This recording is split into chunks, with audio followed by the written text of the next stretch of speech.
Les risques telluriques en France, toutes et tous concernés. Une série de podcasts réalisés par l'infrastructure de recherche EPOS France. Séismes, tsunamis, éruptions volcaniques et glissements de terrain gigantesques marquent régulièrement la conscience collective.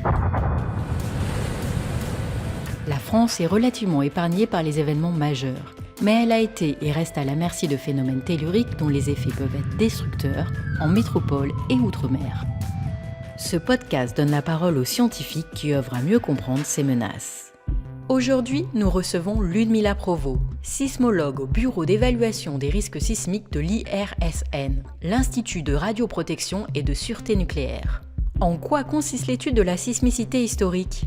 Mon domaine de recherche est la sismicité historique, c'est-à-dire tous les séismes qui ont eu lieu avant qu'on ait suffisamment d'instruments pour enregistrer les séismes et savoir avec précision où ils sont localisés et ainsi que leur magnitude, qui est une mesure de l'énergie libérée par le séisme.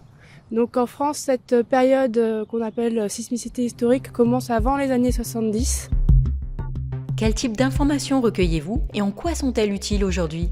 Pour ces séismes, les informations qu'on a, ce sont des témoignages qu'on recueille à travers d'archives, qui peuvent être des journaux, des correspondances privées, des registres paroissiaux par exemple. Donc à partir de ces témoignages, on peut évaluer la sévérité de la secousse sismique en un lieu donné, qu'on peut traduire au travers de ce qu'on appelle des échelles d'intensité. Ce qu'on observe lorsqu'on a un séisme, c'est que donc la sévérité de la secousse est plus forte au proche de l'épicentre du séisme, mais ça décroît au fur et à mesure qu'on s'éloigne. Un exemple de l'utilité de vos travaux pour la société ?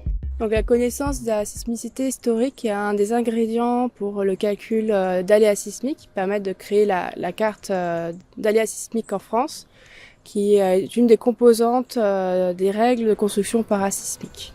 Merci Ludmila. Quant à vous, chers auditeurs, rendez-vous sur notre site web observateur.fr pour d'autres épisodes de notre série consacrée aux risques telluriques en France.